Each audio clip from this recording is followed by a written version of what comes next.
been another weird ass week. Has it been 7 days? I can't even tell. I'm convinced. Are we quarantining or are we not? I am never really clear on if it's been 7 days or 17 or 3 hours. Yeah.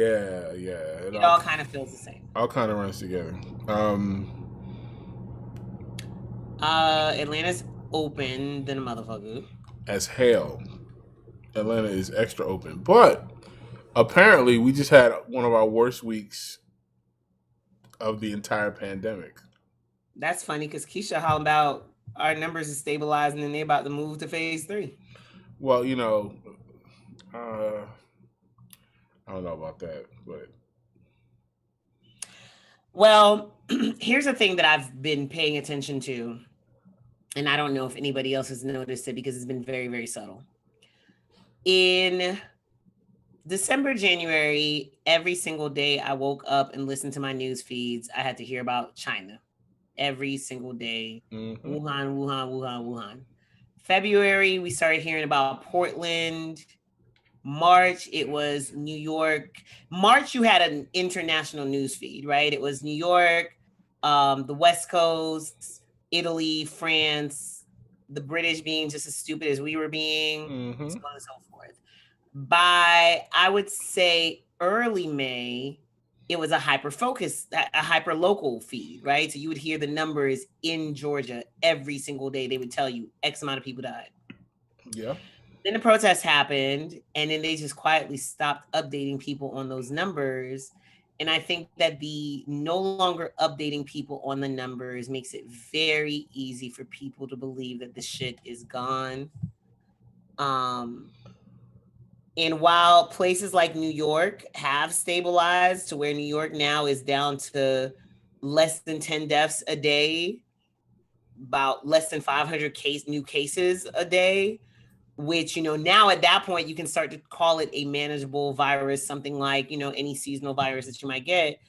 That's not what's happening in Georgia at all, or Texas. Well, a lot of places, and the worst part is now we're getting into flu season.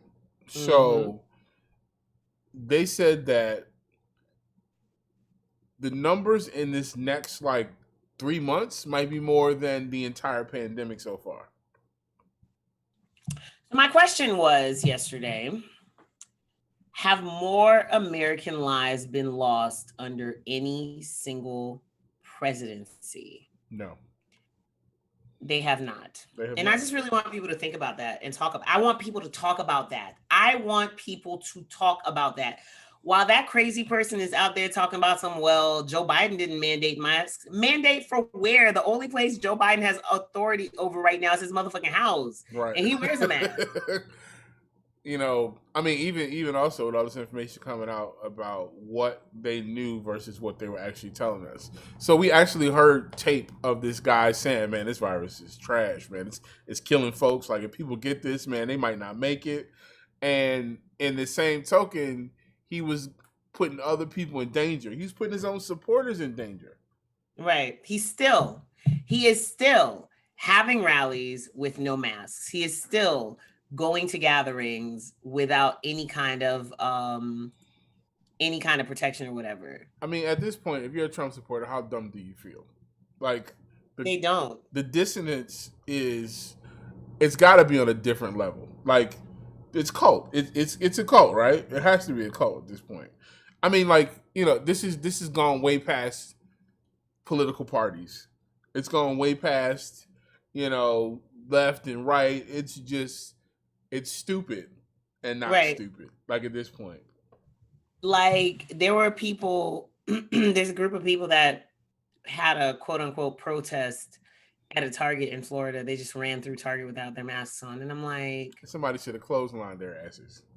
my nigga, like, what are you doing exactly? Like, what is this serving? The director of the CDC said that wearing masks is the single most effective means of keeping Americans alive. Also, today, we also found out that they stopped the post office from sending all of us masks. The post office was prepared to send every person in the United States a mask. You're like, no, And the hold White up. House said no. Why? Why would you say no? We know that masks save lives. We also know that in countries where people were already wearing masks, their infection rate was so much lower, and they've had Word to China. a completely different experience. China, Japan, all those countries where you have a lot of people, and they've been doing it just for people getting sick, period. Listen, I'm probably going to wear a mask for the rest of my life. I'm going to just keep it a buck. And maybe not everywhere and all the time, but I'm right. But there's like, definitely some situations where a mask will be on. Like, I don't think I'm ever flying without a mask on ever again. nah, for what? Nah, I'm comfortable with my mask now. Me and my mask, we homies. I'm gonna get some I designer got like masks, some 4 of special. them. Yeah, The only thing that I'm not like, I'll be 100% honest. The only time that I don't wear a mask, and I will probably go back to wearing a mask now that the temperatures have gone down, is when I'm outside exercising. right. Which is, and once again, it depends on the proximity of other people to you. Right. And so that's when I'm like on the belt line. I'm not talking to people. If I walk past somebody, I promise you I hold my breath. No spittle.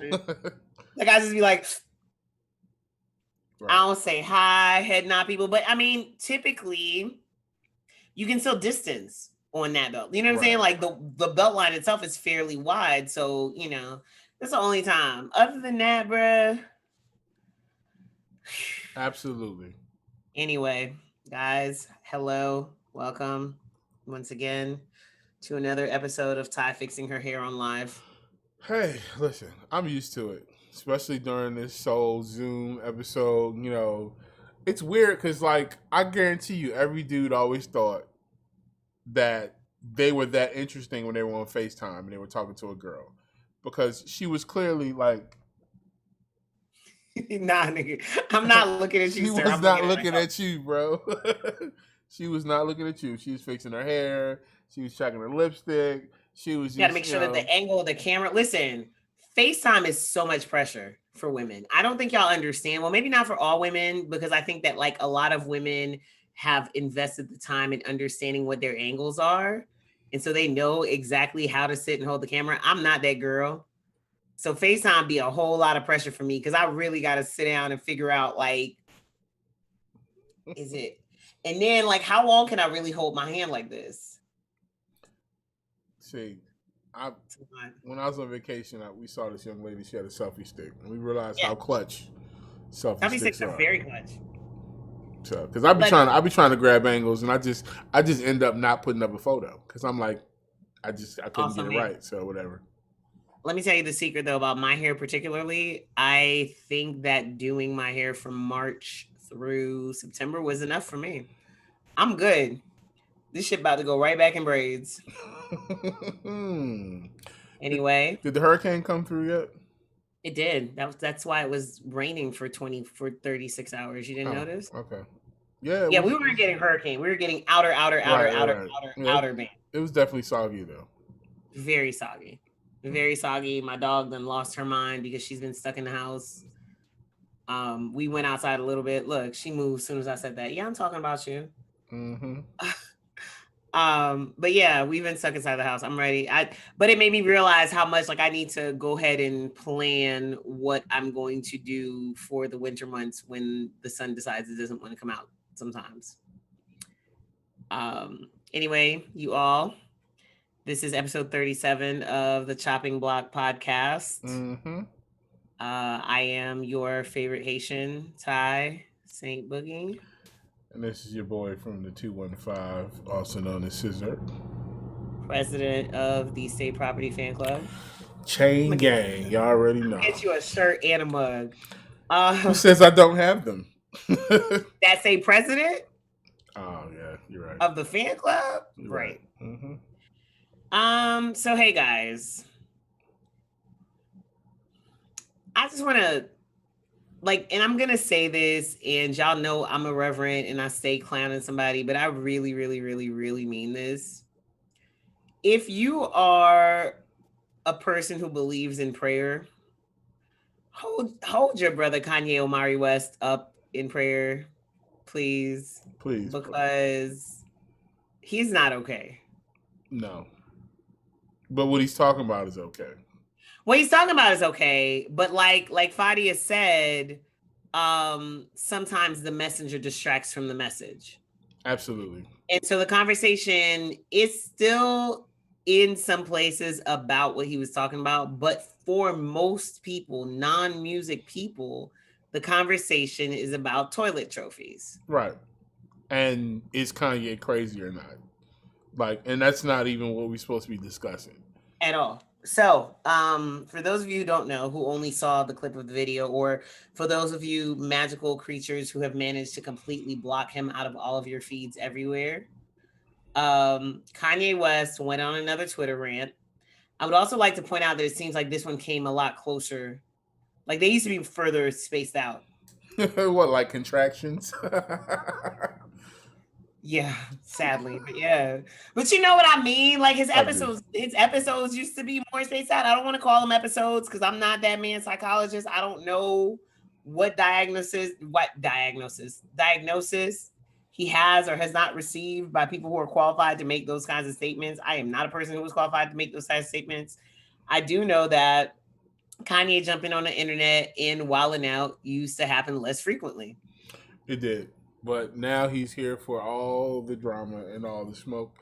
And so what he did was that he went on Twitter, started out with the whole UNITY, but Drake owes me an apology. Not just Drake, also J. Cole. Drake and J. Cole, and then he went back and said he wanted to have a conversation with Kendrick, but I don't know if that was the same conversation. And then he said that he would not put out any more music until his contract was up with Universal and who's the other distributor? I believe it's Sony, I want to say. It might be Sony. And right. Like you, so I'll let Sis kind of jump into the reads a little bit of like the specifics of what he said, because I, unlike Twitter, know that I don't really understand recording contracts and the behind the scenes parts of these things. So I'll let you have it.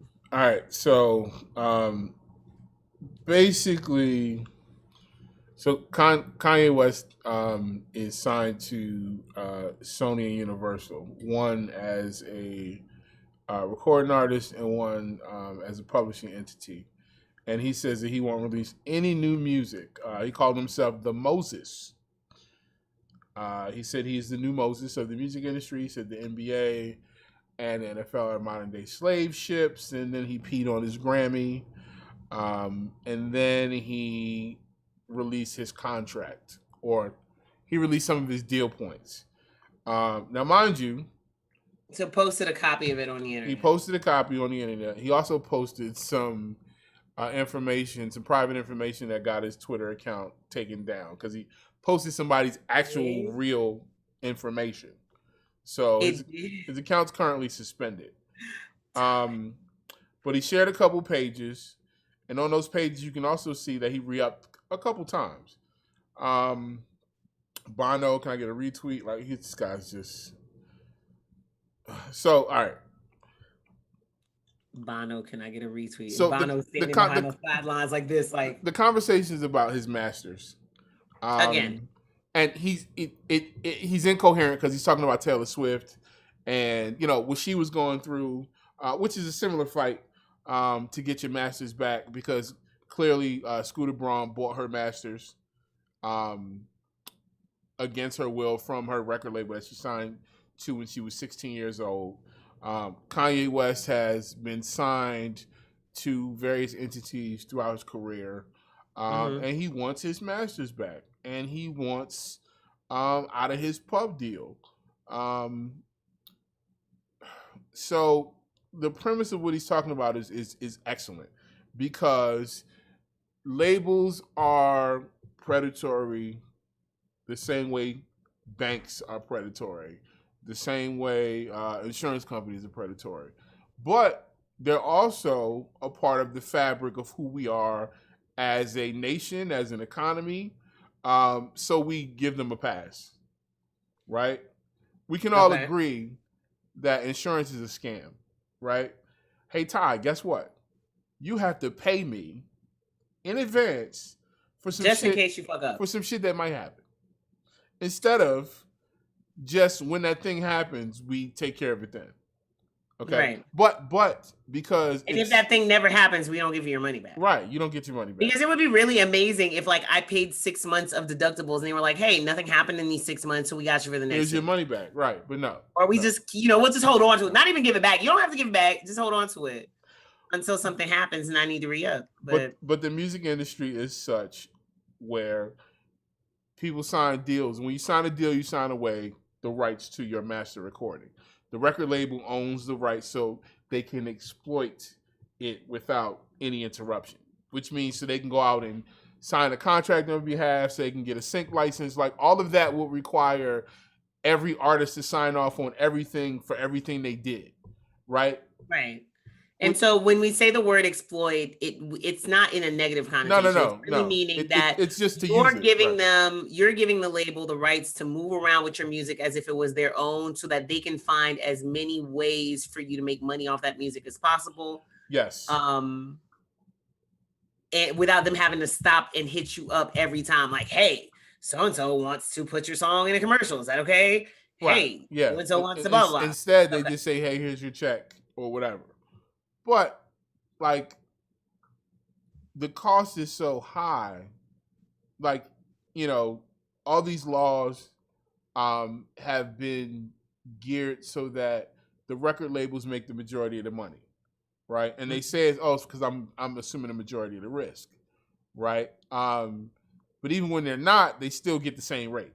So it's not like, okay, if we only did such and such amount of promotion, you wouldn't have, you'd make more money, right? There's no like, okay, Rick Ross, we only put your stuff up on one billboard, so here's the rest of your money back, right. Or you get more of your record sales. No, we have a statutory mechanical rate that is actually law that you get 9.1 cents. Ridiculous. Okay, there's a whole history behind that. There's a whole history behind these laws. And then let's also go to the fact that these are contracts being presented to people 9 times out of 10 who are dead broke, in poverty, young, struggling artists, young who don't know any better. I'm seeing. I'll wait till we get to the other side of this conversation, but I'm seeing a lot of people saying, "Well, you signed the deal." Well, here's the one thing I say about Kanye, right? And this is where it gets murky. For one, Kanye's put a lot of people in bad positions. As their people boss. Were saying, where these good music contracts at while you being Moses? Exactly. You out here being Moses, but you done screwed over a bunch of people. And we're gonna talk about one. We're gonna talk about one who spoke out because he's the next part of this puzzle. But and at the same time, it's like Kanye, you kept re-upping that pub deal. You would meet your plateau, and then they give you more money to re-up. So why now? And this is again when we say the messenger hurts the message, right? Right. You know why though? Because it's like, is this about us? This is about music industry, or is this about Kanye? Is Kanye really care about everybody else and the state of the music business and being the actual savior? Because if you're gonna do that, Kanye, I'm gonna support you. But if you weren't gonna do that, you would have did it when you launched a label and called it "Getting Out Our Dreams." Right, you'd have done it when you became. You'd have done it because the reality of it is, so you have the money to do it. Right. This is what I was about to say. Right. I have been to a Kanye West show. I don't even need somebody to give me an idea of how much money Kanye West has made off of tours alone. Let's not even talk about the merch. Right. Let's not even talk about this bullshit ass Yeezy line where he's been selling people holy t-shirts for $155 for $555. Excuse me. I don't know the price points. I don't shop that high. It's above my pay grade. No, it's not above my pay grade, but I'm not spending money. Buying it. No, it's not doing it. And that's the part. So it's 2 things. It's one, those of us who can't hear what he's saying because there's all these other things going on with him. And 2, it's those people who are like, man, shut the fuck up, because we understand the business. And we knew it was only going to be a matter of time before somebody stood up and was like, well, actually, Kanye, my deal was fucked up. You know, the deal that you offered me was fucked up too. And that person was Hit Boy. So, real quick, before we get to that, Complex did a nice little recap of what we learned from reading over 100 pages of Kanye West contract. Number one was Kanye goes over budget a lot. Now, if anybody knows and like I said, I'll say it again. I have friends that work. I probably got a friend that's next to Kanye right now, or will be next to Kanye within the next few hours. Right. He is an absorbent dude. Him going over budget. I mean, look at the productions. You know, and I'm not surprised. You know, it is what it is. Right. Paris is expensive. $493,000 on recording costs. Why? Because you want to go turn a hotel room into a studio, an expensive hotel room into a studio. Kanye West got $12 million to make Yeezus. 2/3 of that was an advance for him to keep. So that means he got an $8 million loan from the record label up front. So you're not Moses, fam. The rest was for recording costs, sample clearances, and other costs involved in making an album. So he had $4 million to make an album. $4 million. $4 million. So even in his older albums, Late Registration, he got a $2.3 million advance, with an additional $1.2 million. He got a $2.3 million advance for Late Registration. Mm-hmm. Sorry. So, you know, yeah, made a lot of money, spent a lot of money. But here's my thing. While he was going out trying to, argue with Nike and Adidas and all this stuff, and you weren't trying to be the big boss guy, why weren't you getting yourself out of these record situations? Speak on it. Because you know who did? Today, fam. Hove did. 2 Chainz did. T.I., like a bunch of other cats went out. A bunch of other musicians. Period. Right? Don't invoke the name of Prince and all these other people, dog. Prince has been talking about this since Prince said, you know what, y'all can have my name. Y'all can have that stupid name. I'm gonna just use this symbol. Because y'all ain't a symbol. Right. He was about his. You know, the timing is and weird. And then it was such a G that, like, dig this. Y'all could keep the name, but people still gonna have to use the name to refer to me. Right. But y'all can't get no coins off of this.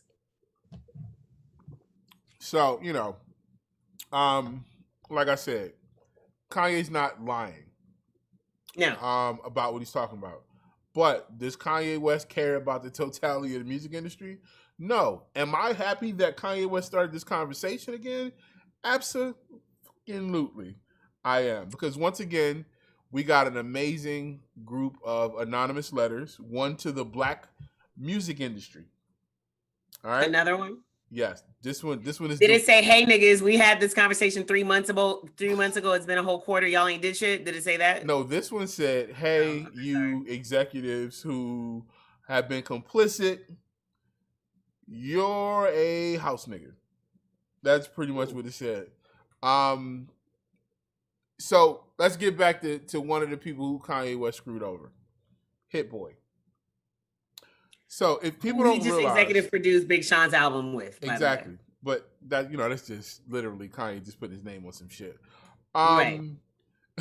Because Big Sean is the one person who says, I don't really care what Kanye doing. Big Sean, let me tell you, Big Sean, if we're going to continue the analogy of slaves or Black people during slavery, Big Sean is a free man of color with a really good job who is not trying to rock the boat. At all. He's chilling. And he's always been that guy because Big Sean always did it while everybody else in that label kind of waited for Kanye's approval. Big Sean had already did his own thing. When he came into that situation, Big Sean was already making his own records, putting his own videos out, working with people all over the industry. He had already did songs with Drake. His mixtape series was popping. You know what I'm saying? So he was already a self-starter. And he's been the one person who was really able to evolve outside of that shadow. Absolutely. And the only other person I would say is 2 Chainz, who was never kind of really in it. He was never really in it. Right. He was already who he was before he got there. And Pusha T just took the money. Exactly. Because that's what I'm saying. Like Big Sean, even though you can say that Big Sean had done all of these things prior to, it wasn't necessarily, these were not necessarily things that were facing a mass audience. The first time I heard Big Sean was on a Kanye mixtape, the mixtape that he dropped before graduation or late registration. The one that was like the neon covered one. It was before graduation. So, you know, he was out there, but like at that time, you got to think about when we're talking about 10, 15 years ago now. We're talking about I'd say 2009, 10-ish. Right. Because Mercy came out 2011. Right. So around that 2007. So I'd say it's around that Good Friday-ish time. Yeah, when you first No. The first time I heard Big Sean was around 2007, but right before graduation. Right. That was when he first signed to Kanye. And so to me, in my world, in my mind, Big Sean and CyHi are people that Kanye put on. To me, when he signed 2 Chainz, it was like, oh, 2 Chainz is already 2 Chainz, so and you're bringing him over here. I knew Kanye and Big Sean separately. Okay. I didn't know Kanye. I didn't know Big Sean because of Kanye. I knew Big Sean because of Big Sean. I knew Big Sean because of Finally Famous. I knew Big Sean because of Don Cannon. I knew Big Sean because of the things that he was doing. That I had never heard a song with Big Sean and Kanye West. I heard songs where Kanye West sounded like Big Sean. Yes. But I never actually, because when they first started, and this is the thing, like you could be working in that Ye camp and people not even know you. Right. Because you're working toward whatever project Kanye needs. But the overall point that we're both making is some people get swept under the sea, like a CyHi, who has never who has never become the artist that we wanted or we thought he would be. And primarily because he, probably spent most of his time writing for Kanye. So that was unfortunate. But, but Hit Boy, but back to Hit Boy. So, when Watch the Throne came out, Hit Boy did Niggas in Paris and a bunch of other hits. So basically Kanye got upset that Jay and Beyonce had Hit Boy come do some work with them and he never did anything with Hit Boy again. If that ain't some whole shit, man. Like seeing that was the most like heartbreaking and biggest turnoff for me. I only hope that he didn't do that to anybody else that I know. He did. But he did. Because let me explain. I think and the person that you mentioned in our chat would never speak about it in public. Ever. But I've seen some interesting posts. And he doesn't have to because he's more than good. And when you're a good person and you smart and you can maneuver through this business, when you get a look from somebody like Kanye, you don't need to keep that to keep going. Gaze. You know what I'm saying? You don't need that to keep going. Moving. It's that's a look, that's a thing. But when you move over to Beyonce and Jay, that's a look. Hit Boy, unfortunately, didn't have such luck. He's been in some bad situations. My brother Chasing Cash went extensively into it on his Instagram about what they've been going through. He even dropped names like Polo the Don. Oh, baby. I knew that was coming because the first time I met Cash was Chase was in a Polo the Don session. Right. So, because he was signed, I think they're still signed to him. To Zone 4. But, he has no ill will towards him. But he did talk about these black executives who are setting up artists for failure. Here's the weird part. A lot of these people, these little industry dudes, they get in there and they feel like they're doing you a favor. They got a savior complex. Like, man, I'm gonna save my brothers and sisters by making them sign this slave contract to these white folks. And see, but here's the thing. This is the exact same thing we said in June, right? Exactly. We were like, y'all are sitting here now bucking the system after spending all these years acting like this is where we wanted to be, and this was the gold standard. Bucking the system, because they're not. How you gonna buck the system? So here's the thing: you're not gonna make demands by yourself this way, especially without the artist. Now, if you was gonna stay at the label, but you were gonna join with the artist and then go against the top, maybe I believe you. But these same people are on social media pointing their fingers and talking down to artists and producers. They arguing with them, Miss LaToya Lee and all these people, because they feel like, because they've been in this structure, that they understand and know some shit that the rest of us don't. Now, mind you, all of us, God bless her heart, man. Asia texted me the other day at the comeback from LA, and she said, "Why'd you never be an A&R?" And I said, because I said, first of all, because I grew up around the last real A&Rs.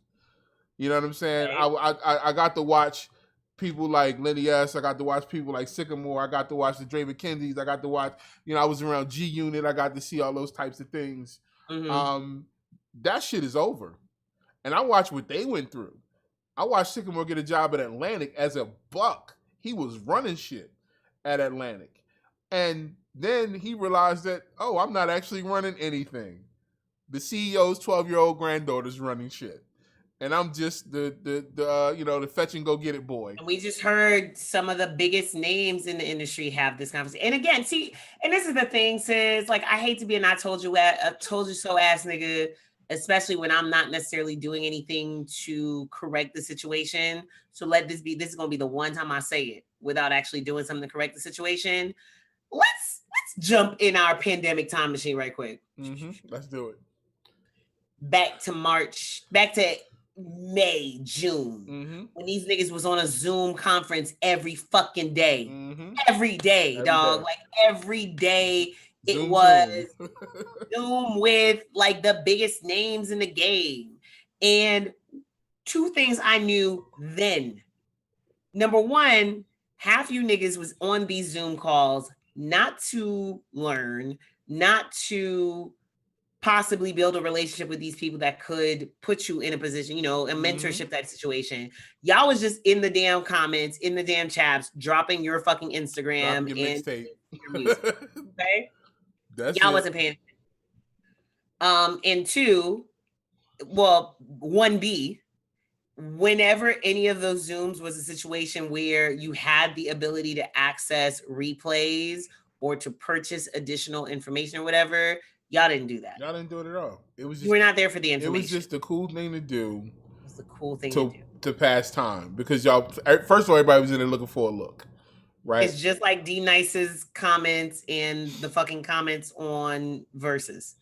Like, you just want to see your name go up there. You just want to see your name. You're hoping that your fave will laugh at a joke that you make. That's absolutely good. That's all you want. So, here we are. And the number two thing that I knew back then was that all of that information that was being given away in a very condensed period of time, they weren't going to be able to sustain it, and it wasn't going to mean anything in the long run. Right. So here we are 3 months later, my nigga. And we having the exact same conversation we had. But the only reason we're having it turned our Instagram profiles black. But the only reason we're having this is Kanye West on a hissy fit. Because Kanye threw a tantrum. I mean, and I'm going to take it. Don't get me wrong. Kanye is right. Yes. So, but you fucked over Hit Boy, dog. And Hit Boy having a hell of a year. But look, I'll even forgive him fucking over Hit Boy in the spirit of, that's just how the business worked back then. I didn't know no better. Well, that's what he knew better. He was just petty. Kanye was a petty individual. Been petty. I mean, look what he did to his best friend, Rhymefest. I mean, he's a very petty individual. Been petty.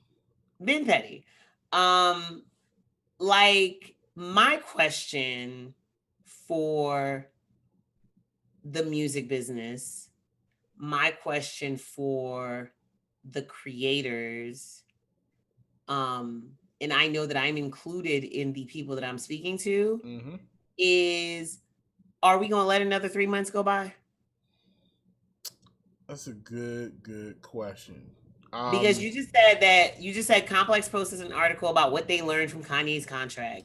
I know that DJ Booth had 2 attorneys working on a piece about Kanye's contract. There's gonna be a whole bunch of think pieces tomorrow. All the Twitter School of Law, Everett law degrees have come back. Somebody said her least favorite part of Twitter was where expert Twitter, music industry Twitter, and I just became an expert Twitter collide. Like what happens? Like y'all gonna talk about it for 3 days. We just got lucky that somehow y'all ended up deciding to talk about this more than you're talking about people's divorces. Plural. Yeah. Like, how do we make sure that this is not a 1 week conversation or a 3-day conversation and we go back? Because we saw Chase and Cash talk about it. Shouts to Chase and Cash. We saw Hit Boy talk about it. We saw Rock Wilder talk about it with Eric Sermon. Eric Sermon did not want to have that conversation, but it happened. Lupe Fiasco, you and I just watched the first 20 minutes of Lupe. Lupe took 20 minutes to basically tell us that water is wet. Lupe took 20 minutes to tell us that Kanye West was exposed to a lot of rich nigga shit and that shit could drive you batty. We knew. That's not counting all the myriad, conversations and lives and shit that we'll never hear about. Because I want y'all to also pay attention to this. And I mean this as no shade to any outlets. Somebody told me the other day about Fat Joe's Instagram live show that he's been doing. Yeah. And she was like, "Oh my God, he's so great. Like, it's so amazing. I can't believe you haven't seen it." Now, couple that with the fact that I've been listening to this productivity podcast from Inc. every morning. It's a very quick one. And one of the things that they said is that in order for you to become an expert at anything, you have to invest 3 years learning about that thing. So I am very committed over the course of the next 45 days to become a better content developer. And that means that as much as I may think that I'm a great interviewer, as much as I may think that I'm a great journalist, whatever, I need to watch what the content that other people are creating so that I can be better at what I do. And also so I can make sure that I'm not reinventing the fucking wheel. Right? Yeah. It just so happened I pull up Fat Joe's page and I see new Big Pun and Jadakiss. That's the song we didn't put on the list. We did listen to it. Talking about it now. So apparently there was an actual song that Big Pun and Jadakiss did before Pun died. This is not a verse that somebody went and found somewhere. This is actually Pun jumped on a song with Jadakiss. Who was it that produced it? Green Lantern? No, Green Lantern didn't produce it. He released the record. He had the record and he released it. Oh, okay. Somebody else produced it, and I remember seeing who it was. But in any case, so I see the little snippet where Green is talking about the record and previewing the record, and then I decide to watch the full episode of Joe's show. This was an episode that aired on Friday. Yeah, I think it aired on Friday. I heard it on Sunday. Okay. In the interview, before Green Lantern jumps on the live, Fat Joe put out a request to Remy Ma and Jadakiss to jump on there with them. Why those two? Because Jada was on the record, obviously. And because he was saying that he was talking to Khaled. You know, Khaled has a new podcast coming out on Amazon Podcasts. And Joe said he was talking to Khaled, and Khaled said that Remy Ma is the closest that there is to like a continuation of Pun's legacy in terms of their style of artistry. So he gets Remy on there. On Friday, Remy Ma said that that Big Pun was looking forward to doing a record with Eminem, like he really wanted to do a record with Eminem. It took to yesterday, Wednesday, before one outlet picked up that bit of information, and then today another outlet picked it up off of somebody else. I saw it on my RSS feed finally. You know what I'm saying? Like I Today. tweeted it on our account yesterday Right. because I was waiting to because I didn't get a chance to write nothing about it. And I thought, coming from, the school of news writing, shouts to Chuck Creekmur and Grouchy Greg, like I heard it on Sunday and I was like, oh shit, this old news. Somebody had to have gotten to it, right? Anyway, all that to say that there's a lot of information out there and you guys should look for it. But my point being, and this is, as much information, as much time as I want to spend on this, because we've been on this for a minute, we can't let this conversation come back again and not have made any kind of progress. So here's why we're back here again after such a short period of time, and here's why we might be back here again. Those black people who work at these record labels, and I said this before, y'all can rewind the tape.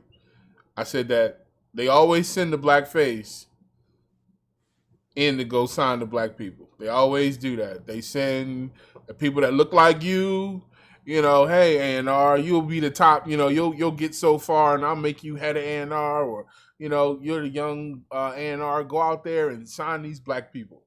Go sign these black people that are shooting each other and go in the ghettos and find me what's hot, and then get them to sign this paper. Mm-hmm. Right? They don't do it themselves. They're not going to go into the neighborhoods. They're not going to go into these nightclubs. They're not going to go into these situations and find these people. They're not going to do it. Right? They don't want to deal with us. They'll see you at the Christmas party. They might see you at the Grammys. You know what I'm saying? Deal with you for a few seconds. But you're a handler. Mm-hmm. That's your job. You're a handler. That's what you get paid for. You get paid to handle your people. That's what you get paid for. And you know it. You know it. Mm-hmm. You are complicit, like my man Chase said. If they're going to continue to be complicit, we're going to continue to lose. So I want you guys to go to Instagram.com/Eddie Blackman. I will share it on our page. I'll actually repost it on our page and share it on all of our socials, so you don't even have to go look for it for real. Eddie Blackman is an A&R. Eddie Blackman has been doing a interview series called The Webinar Sessions, where the AR in webinar is spelled A&R. And he's been doing this since the beginning of the year. The 8th episode so now he's turned those from Zoom interviews to actual, like it's an actual podcast. You can go and find the past interviews or whatever. Episode 8 featured Chris Hicks, No ID, Kayambo Hip Hop Joshua, mm-hmm. and Sha Money XL. You know all 4 of those names. All 4 of those names were, if you're listening to this podcast, really, you better. All 4 of those guys were absolutely part of the label system at the height of, where hip hop really peaked and became the number one genre, really, or the most influential genre, at least. None of them work for a label now. Right. And that conversation that they had was all those things that Sis just said. There was a conversation about the fact that they're being forced to be the face for some shit that they might not necessarily stand for. Mm-hmm. It was a conversation about the fact that a lot of times they're not being invited into the rooms. They don't really have the access that you think that they didn't get to see the numbers. It was all kind of stuff. So, yes, please. And these are the OGs. These are the ones who really man, these guys made moves. They made moves. They made people. You don't have a Kanye West without No ID. You don't have a 50 Cent. You don't have a 50 Cent without Sha Money. You the work that hip hop, all these cats, man, these just and when they try to tell you, but these goofy young executives, and some of them ain't even young. It's just people that have been in the system. They've been indoctrinated by this record label system, right? that's the reason why I never wanted to work for a record label. Why? For what? Right? First of all, I'm a creative, and I side with the creatives. But I also know that I left a 9 to 5 to pursue music. I didn't leave a 9 to 5 to go to another 9 to 5 in music. Right? Right. And I also realized that that structure that I used to look up to doesn't exist anymore. You know, even with that having been bullshit, at least there was a lot more money involved with the bullshit. Now, and this is the worst part. The worst part is the record labels have completely fallen on their faces, right? And there's the only thing that's saving them is these exploitations of these contracts now. That's the only thing they got. Now, mind you, we used to have 100 record labels. Now we got like 4, you know, of note. And I'm talking about big record labels, right? So they let tech come in and dictate what was next because they're backwards thinking. So the record labels don't have power. Spotify's and all those labels and, you know, the tech companies, Apple and whatever, are dictating music terms now. Why are we dealing with these labels? Just go deal with the tech companies. That's it. Right. That's all you need. Deal with the tech companies, deal with marketing, deal with the media. What do you need a record label for? They're barely giving you anything. You're not getting that advance that Kanye West is getting. And but still, you got these young artists who think that. Oh, wait a minute. I'm sorry. I didn't know this thing was going to start playing. My bad. But you got these young artists who believe that the apex of their career is signing a fucking record deal. Still. It's giving away your publishing for peanuts. Still. Even a few years ago, man, I watched my young friends sign one of the worst fucking deals ever. A publishing deal to some other producer who was signed to a publishing deal. And I was just like, yo, this is crazy. And had I had an opportunity to talk to him before he did it, I'd have made sure he didn't do it. You know, my little brother Ism just got out of a shitty publishing situation. After going through all types of stuff, it's still happening. But like I said, the money's not even involved. And let me tell you why it is. It's crazy. I don't want y'all to think that, you know, we over here standing on our soapboxes, looking down our noses at anybody. It happens. Oh, it's already logged in. I can't. Okay. It's happening because we live in a space where you don't have to know things in depth to be able to function. Right. What I mean by that is I was a kid who, when I got a new video game, the only parts of the book, nigga, I never made it past page 4 in the book. Once you told me which button did what, that's all I needed. If I get stuck on something, if I can't figure out how to kill a particular, I'm talking about Mario. If I don't know how to kill the beetle and I can't figure it out, then I might go back to the book and look at it. But once I got the, you know, A is for jump and B is for shoot, or, you know, you hold down A and you run, whatever, like, I didn't go back. A lot of you guys think that because you're seeing some of these conversations happen on social media, or because you're reading articles where somebody might mention one quick thing about their contract or their deal or their label or whatever, you think that you know enough about this business when you try to get into it, and y'all don't know. Oh, remember Meg's contract? Remember that conversation? Everybody thought that was the second time we had that. Everybody thought they was a junior attorney. And how many people were pointing fingers at Meg like, well, you should have known. How old were you? This, that, and the third, and blah, dot. Listen, man, these niggas out here is scammy. Okay, they're predatory. They're all kind of language that they know you don't understand. You're selling your livelihood. Your publishing is your livelihood. Your masters are your livelihood for peanuts, right? But at the time, it don't look like peanuts to you. Oh, not at all. Because somebody. First of all, I remember when I used to think like $20,000 was a lot of money. I was just talking to somebody about when I used to think that $12 an hour was a big deal. Mm-hmm. So listen, Target paying $15 an hour now. When I joined the military in 1999, I got a $20,000 bonus, and I was like, "Holy shit, man! I spent that shit in 5 minutes." Y'all was talking about these $1,200 bonus checks that people got. Like, fam, like $1,200 in 2020 is not money. Like what? Come on, bro. $1,200 in 2020. I can't even pay my rent for that. Is not money. So in any case, I would like to see, and I've known that we were coming to this point. I've said this for a very long time. I think I've even mentioned this on this podcast before.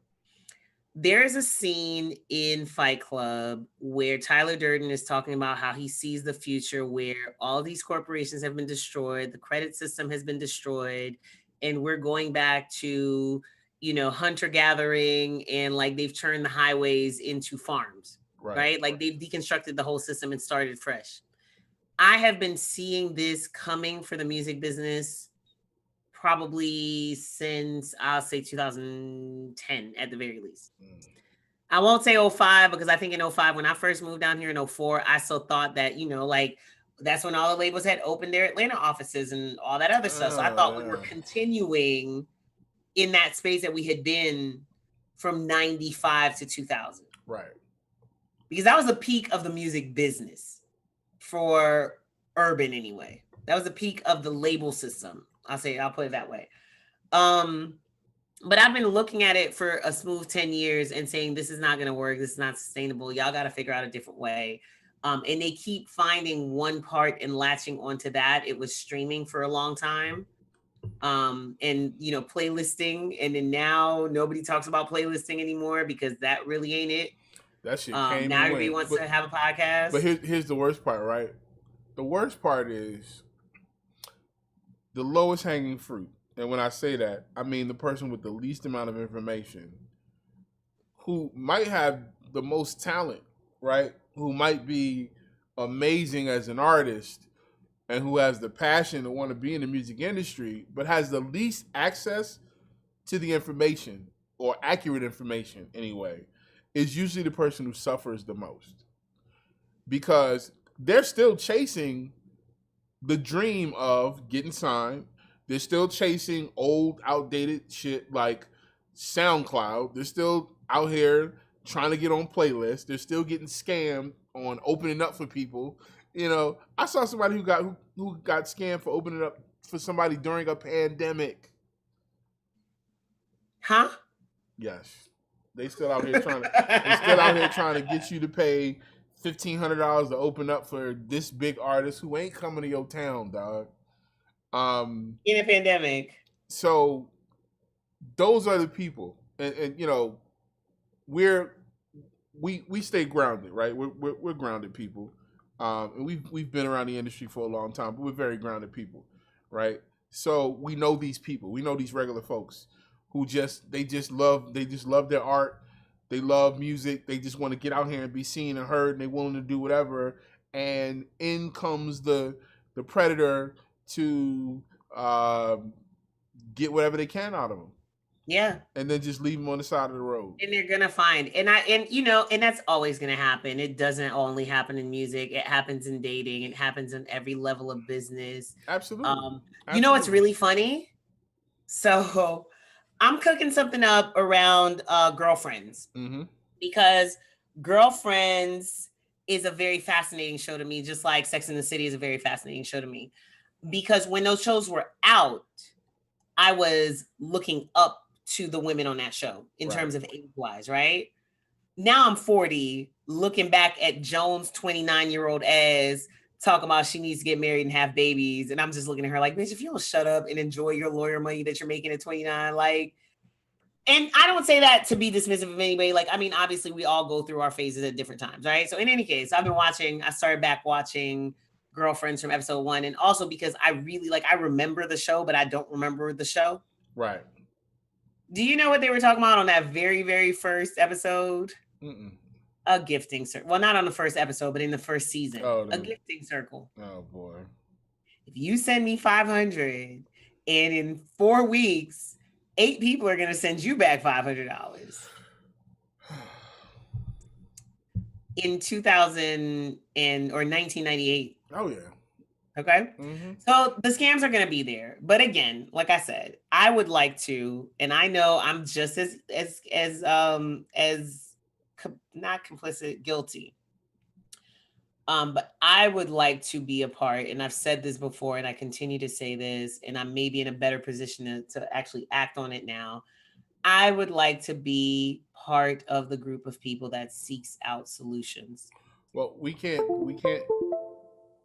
be out here saying one thing and doing another, and that's the big issue, right? We got the show must be paused and all this shit, all this trendy stuff. First of all, the weirdest thing about all that was black people always try to make shit exclusive. They always try to make shit like, oh yeah, this is us.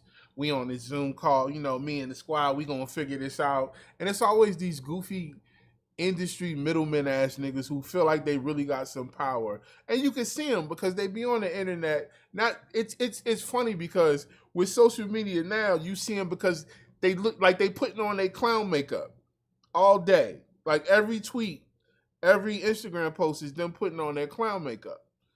It's them showing the rest of the world how much of a fucking clown they are.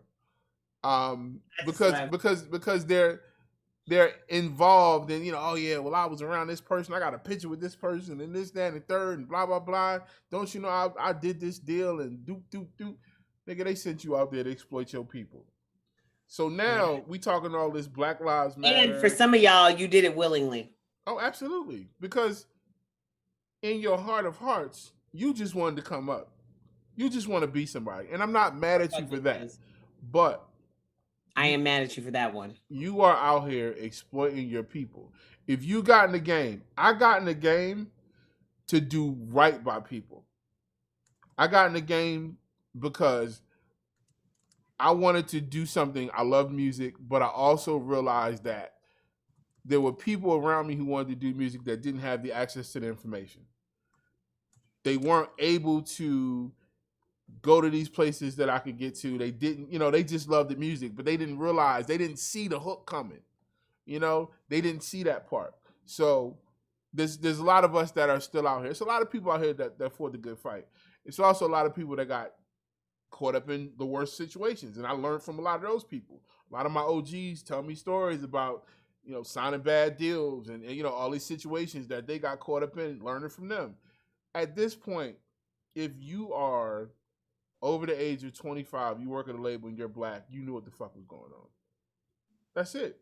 Some of y'all I'm 40. Some of y'all in the 30s, 40s, whatever, y'all been complicit this whole time. And you when it comes to somebody like Polo, right? We just watched Polo tell a story about how he got fucked over, right? So you telling your story about, man, I got this mansion finally, and shit's been hard for me, and this, that, and the third, and it's just been people hurting people. You know what I'm saying? So it really is. We're not going to change. Because again, this is how it works. This is the system. But we're not going to fix it until those hurt niggas working at these labels, and it's, I know a lot of these cats. I've been around Walter Jones and all these folks. Y'all got these nice little titles at these labels and shit, and y'all fucking your own people over, dog. You fucking your own people over. And it's cool if you didn't, if we were all like, man, it's just the way it is. But listen, it's not the way it is anymore. So which side do you stand on? Let's give everybody a clean slate. We're not worrying about what happened in the past, right? Because we was all in on the fuckery, right? We all took the money. But now where we at? Okay? If we're going to make this change, then it's got to start with these goofy ass label niggas. The Matt at Dreamville ass niggas who are out here half up the label's ass and half trying to be cool with the rappers and the producers and shit. Like, pick a side, fam. Pick a side. Who you riding with? Are you riding with being black? Are you riding with getting generational wealth back for our people? These cats don't own any of the things they created. And these record labels and these executives and shit are gonna live off of these people's talent for the rest of their lives. Mm-hmm. It's And absolutely understand that when we ridiculous. say living off of them for the rest of their lives, we're not even just talking about off the royalties, but what they did with that artist is what allows them to continue to get checks and move around and do other things elsewhere. Absolutely. There are people with hit records that get played all the time and they don't get a dime off of it.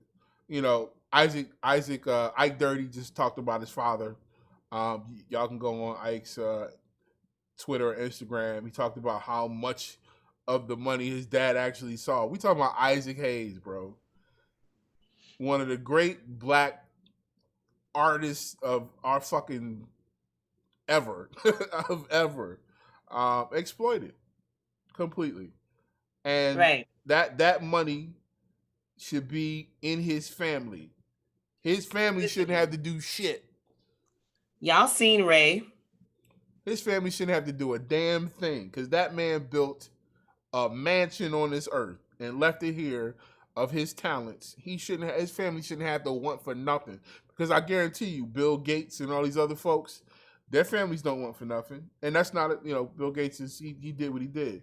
But what I'm just talking about. Nah, Bill Gates is my guy. Because that's currently. I know, but fuck them because if y'all on Bill Gates' internet, y'all on Bill Gates' computer, my nigga, you wouldn't even Apple's a Bill Gates computer because what Microsoft did was build something that allows y'all to even fucking have this communication. So y'all can be mad at Bill Gates all you want. I'm not joining the Bill Gates. You mad at Bill Gates? Just like how y'all hate Zuck, but do you really? Well, fuck that guy. He's a dick. But are you really gonna quit WhatsApp, Instagram, and Facebook? Ain't nobody quitting none of that shit. Ain't nobody quitting that. They, whatever. Ain't nobody quitting that. WhatsApp, Instagram, and Facebook. Every time you buy a computer, too, right? Every time, I don't know if you got that one yet. Every time you buy a computer, you make Bill Gates rich. That's why I told somebody today. Honestly, like I stumbled into yet another instance of somebody with an iPhone trying to talk down on people with Androids. And I was just like, okay, but like they make more money off that phone. Like, and even if I give you that you make money off of your phone because your phone allows you to negotiate whatever you're going to or whatever it is that you do with your phone, let's just say you make money off your phone. I make money off my phone, so okay. They're still making way more money off that phone than I ever will. They're iPhone fanboys, and I don't get it. They go with the Trump fans. It's I don't get it. Like love your phone. I'm all for enjoying the technology or whatever, but if you still trying to shame people for what kind of phone they got, that's real childish. We just live in a weird fucking time. Weird fucking place. Okay, we've been on this for an hour. We have many other things that we need to talk about. I would like to revisit one Curtis Jackson. Curtis Jackson, who, as we discussed at length last week, said that he was not interested in doing a TV show about G-Unit because he wants to act like that whole period never existed. But Curtis Jackson is working on an anthology series with Starz about called and I have two issues with this thing. The anthology is called Moment in Time. Mm-hmm. And the, I guess, first season, series, whatever feature of this anthology is called The Massacre. Mm-hmm. And it is an anthology based off of 50's beef with the game. That never happened. A whole anthology about you in the game, but act like G-Unit ain't never happened. Right. So how you gonna explain that one away? So that was part one of my beef. It's also going to, which of course led to his whole situation with Jimmy Henchman. And the way that I'm reading it, like I said, it is an anthology. So presumably like there'll be other moments in time that are discussed. Mm-hmm. My beef number 2 with this series was this. Let me read you the description of the show. The show will focus on, quote, the true stories in which iconic hip hop moments collided with the sensational and sometimes criminal events behind the Oh scenes. God. I read that and said, bitch, fuck you. Mm. I read a lot of things that cause me to say bitch fuck you these days. A lot. I hear y'all's president speak and I almost always say bitch fuck you when I hear that man say any fucking thing. Wow. Joe Biden didn't mandate masks. He still hasn't made shut bitch fuck you. Like leave me alone. Just leave me alone. Yeah, I don't know why they needed to put that sometimes criminal events behind the scenes part in there.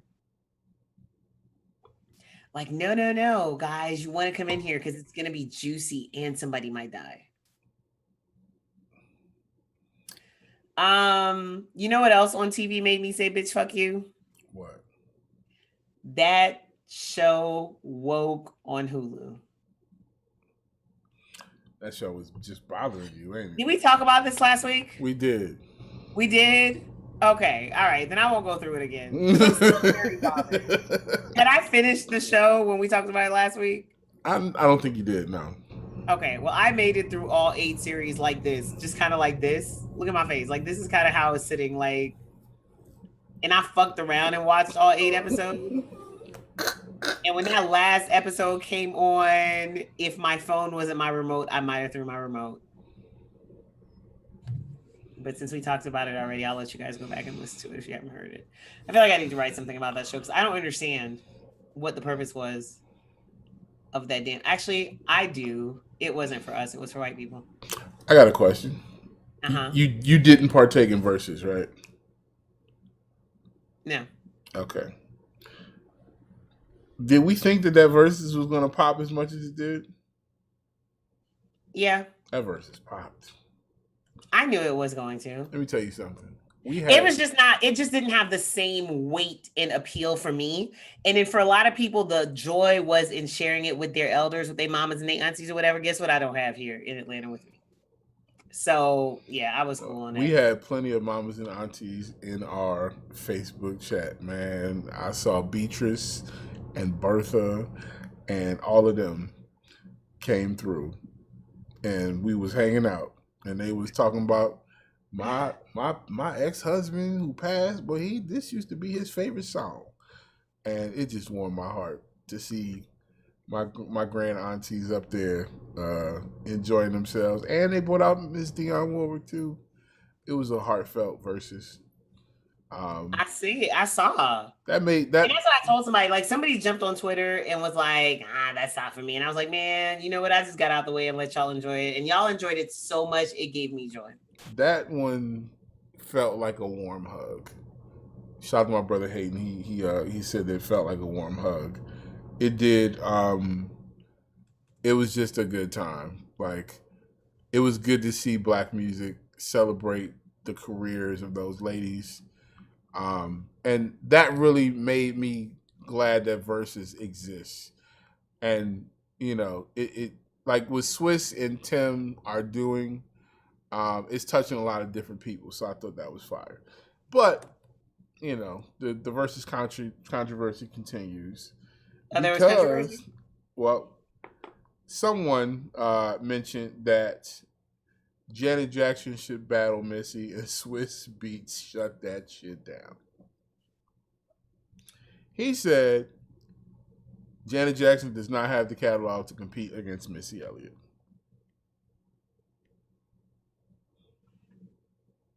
One more time, I'm sorry. He said that Janet Jackson, the Meter Joe, does not have the catalog. Michael and them little sister. Penny from Good Times. Okay, go ahead. I just want to make sure we talk about the same Janet Jackson. Talk about the same Janet Jackson. That play ball in the park. Does not have the catalog to romp with Missy Elliott. And I love Janet had been dropping albums since 87. I don't understand. I keep hearing the words that you're saying. They keep not computing. And I love Janet's response because, of course, she took to Instagram and put up a post and said, "Blocking the shade." The auntie that is active, more active than y'all give her credit for. Blocking the shade. What did she say? She said blocking the shade. Yeah, she just put a picture up with her in these nice little Block it. sunglasses. Yeah, the big joints, the U Hey joints. guys, so let's do some Janet Jackson math real quick. Damita Jo dropped her first album, a self-titled album, on September 21st, 1982. You don't know that album. You don't know the Dream Street album either. That came out in 1984. So we'll just start at Control, which came out on February 4th, 1986, and is 10 times platinum worldwide, 6 times platinum in the US. I'm sorry, so 10 million copies worldwide, 5 times platinum in the US. And then continue on to Rhythm Nation, which was 6 times platinum. 1, 2, 3, no, yeah, those two. Rhythm Nation and Janet, 6 times platinum. Velvet Rope, 3 times. All for You. If you are a cursory Janet Jackson fan, you know 3 songs off of them 5 albums right there. Control, Rhythm Nation, Janet, Velvet Rope. You know something off of those. You may not have listened to nothing else Janet Jackson, nothing new that Janet Jackson has put out since Velvet Rope. Like me, you may lament the fact that I Get So Lonely remix with Blackstreet is not on any streaming platform like I do. But you would never fix your mouth to say that Janet Damita Jo Jackson does not have the catalog. So And Timbaland said that. Swiss Beat said it. Oh, okay. This one tears me. I hope Alicia cussed him out. I'm a little torn on this one. You think Janet doesn't have the catalog either? I don't think it's a good matchup. Okay, I'll take that. Say it's not a good matchup. I'll take that. But I don't think that the advantage would be for Missy. So let me just put it this way. Janet Jackson's an artist. She's an artist. Missy's a producer and a songwriter, and so we're taking in her catalog. Missy is a like, it's like a scorer versus somebody who is somebody who gets triple doubles every time out. Because you're not only scoring, you're responsible for other people scoring. Right. Okay. Missy's skill set dwarfs Janet's skill set musically. It's like Missy, and this is why everybody's a weird matchup for Missy, because Missy could battle Quincy Jones and an artist at the same time. But that's the thing, like, she can't battle Quincy Jones because he don't even make no songs, because Missy got hit songs on top of that, on top of delivering other hit songs. Half the verses we've seen have featured songs that Missy Elliott has something to do with. You're right. Missy might be the only person that could do a whole verses of nothing but hits, including Monica. So we got to talk about no sentimental value records, just hits. Right. So we would have to talk about, man, we have to talk about major hit writers. Like, we had to talk about people who possess a unique skill set. That's the problem. We know Janet is Janet. Janet been getting her shit off since forever. Rhythm Nation is one of the most incredible things that's ever happened in the history of music. But at the same time, you know how many girls in the 80s are trying to figure out how to do this? But at the same time, man, Missy is a true, like, when people say goats, Missy is a true goat, like a real one, like an actual one, and she's very humble about it. But her trail is long and it's extensive, and it weaves through a bunch of different people's careers, different genres, all kind of stuff. So I just feel like you would have to put Missy in a box for it to be a good matchup, and it would do an injustice to who Missy's actual career. And there's a reason why Missy's in the Hall of Fame. It's not easy to get in the Rock and Roll Hall of Fame. It's not. It's not. So you need like a Linda Perry to go against. I don't know that we have many more potential versus matchups left, Oh, we got tons of them. because the other people that we want to see, and I think that's why they did this one that they did with Gladys and with Miss Gladys Knight, excuse me, and Miss Patti LaBelle, because I have manners. I think the reason why they did it is because they have to start looking outside of their contemporaries at this point, because we've gotten to the point now where it's like, who do you put up against a Missy? Who do you put up against Usher? Who do you put up against Chris Brown? And it's not Usher. You know what I'm saying? Like, it's a lot of people. Like, Luda ain't gonna do it. I mean, Luda already did it. Huh? Luda already won. Did? Yeah. Who did Luda go up He against? smacked around Nelly. Oh yeah, that's right, he did. I forgot that happened. We may or may not get this 10-50 cent situation. Who would you put Rick Ross up against? Rick Ross already went. Fuck this. I'm not equipped for this. Yeah, Rick Ross. Rick Ross. That's right. Rick Ross and 2 Chainz, right? Yeah. Yeah, my bad. We've got plenty more. Pusha's left. We've got plenty more people to put in verses. But like fair matchups. Yeah, I think that there's just in record sales and hits and charts, we've got tons more people that could potentially be good matchups. I would also like to see it venture a little bit. Like, I like this matchup because it was different. It wasn't the same old, whatever. The dope part about this matchup is, for me and for anybody who grew up in the 80s and 90s, you were more familiar with Patti because Patti was more active, right? Yeah. Like, I remember, she was on soundtracks of movies that I listened, like Beverly Hills Cop. I Need a New Attitude and records like those. I wasn't as familiar with Gladys's catalog, but her catalog is immaculate. But of course, an older crowd was, but I also realized that I knew more of Gladys's catalog than I thought I did. Right. So that's always cool. There's tons more of people to put on a versus stage. The question is, who wants to do it? And can we put together good matchups? That's the key. There's plenty of people. The pot is huge. But the question is, can we put together the matchups and make it like, something that people have the matchups put together. Right. Can we make it something that's going to be entertaining? This was dope because, man, this pulled in a whole demographic of people. So the question is, what's the next demographic? We did we did the boom bap. We did, like, I think we need a really good pop battle. A really good pop battle, absolutely. So we'll see. I mean, and it's Justin and Brittany. I'm joking. It's not Justin and Brittany. We do. What about Brittany and Christina? I've heard that mentioned. I've heard NSYNC and Backstreet mentioned.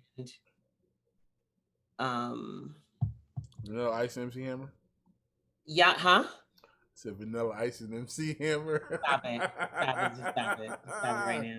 Just stop it! Woo. At least you ain't say Snow. Nah. It was so funny. Somebody was talking about Snow the other day, and somebody said he got deported, and somebody was like, "How he get deported? He from Canada." That's a different. Never mind. Y'all don't know how things work. Hey guys, if you're listening to the show on today, Friday, September 18th, today is Black Vote Day. The election is roughly 45 days away. Mm-hmm. It is imperative that we figure out ways to vote, and that we figure out ways to get other people to vote. I, as we've discussed often, am not a citizen of this country. I will 100% be doing my best to try to work as a poll worker, the kind that my daddy would be proud of. And if I can't do that, I will be finding a way to volunteer to drive people to the polls. We need to find Saint Boogie a husband.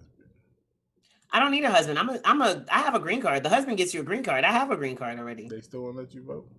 You can't vote. I pay taxes and I could, join the military if I wanted to. So if you got married, you wouldn't be a naturalized citizen, or you got to go through a process for that? I still would have to pay the money to become a citizen. When people get married, they get married for the green card. Yep. And then once you've had the green card for 8 years, then you can become a citizen. Well, we got to get you some voting powers. I got my green card in 93. I am not an American citizen because Haiti still doesn't allow dual citizenships, and I don't want to give up my Haitian citizenship. Oh, okay. That's why.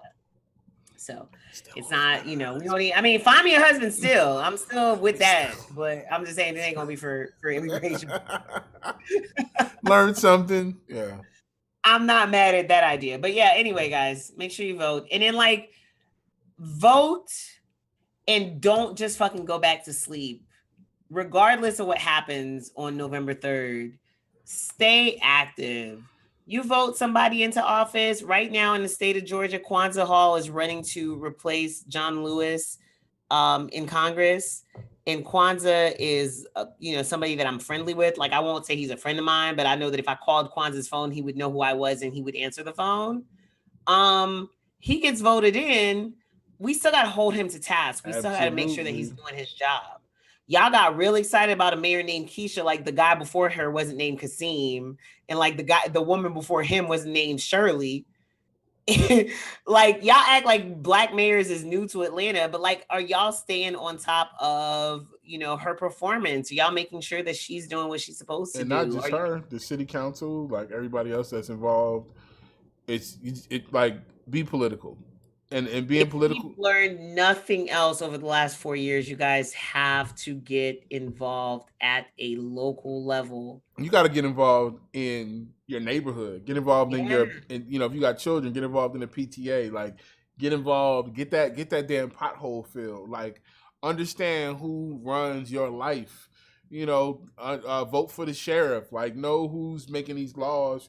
That are having to do with all this stuff. So, we gotta stay on top. You have, as American citizens, you have the privilege of, even though I know a lot of people, especially a lot of people of color, have lost faith in government, but these people work for you.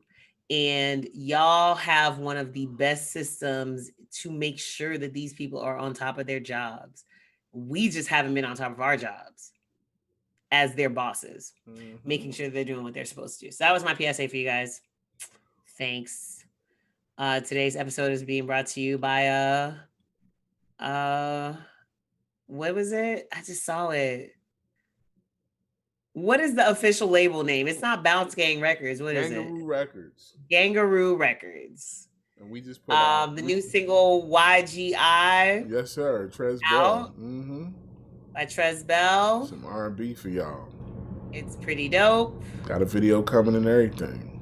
So y'all make sure y'all go fuck with them. Follow at Bounce Gang. The A is a V. We trying to recruit Ty. Y'all ain't tried. Ain't nobody hit me up yet. What you mean? We trying to recruit Ty. She knows she Bounce Gang adjacent, so she get all the benefits. I'm waiting for an invite. Y'all know I'm super polite. I'm West Indian. I'm not just gonna invite myself to your house. That's the thing, right? West Indian people will not open your fridge. That's a fact. Mm-hmm. You gotta tell me. Don't be like, oh, good, get yourself some water. No. Not Speaking doing that. of the West Indies, I was there and I want to go back.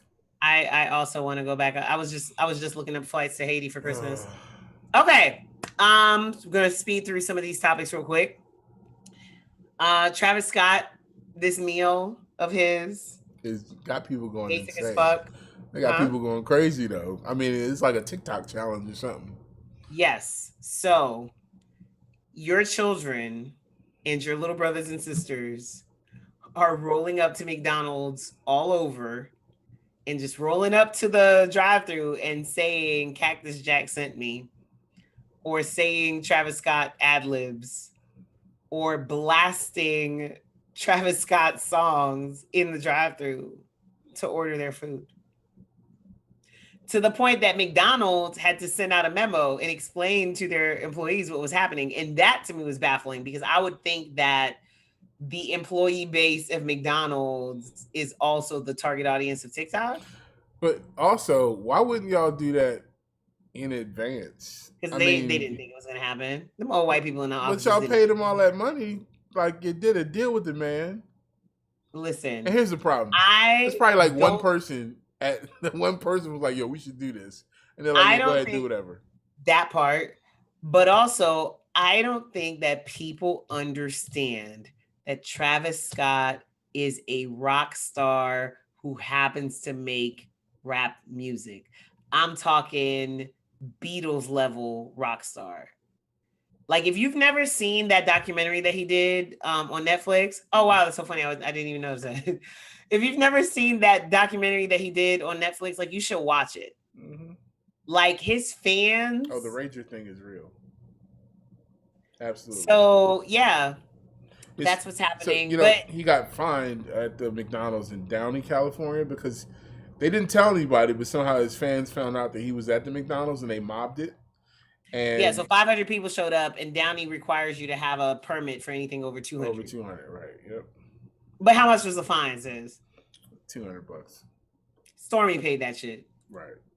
Stormy was like, "Daddy, I got you, my nigga. You work real hard. Here you go. Matter of fact, here go 3." In real life, McDonald's paid it, but Stormy definitely could have handled that with her lunch money. With her lunch money. Did you see the video that Kris Jenner posted of all the little babies in a band?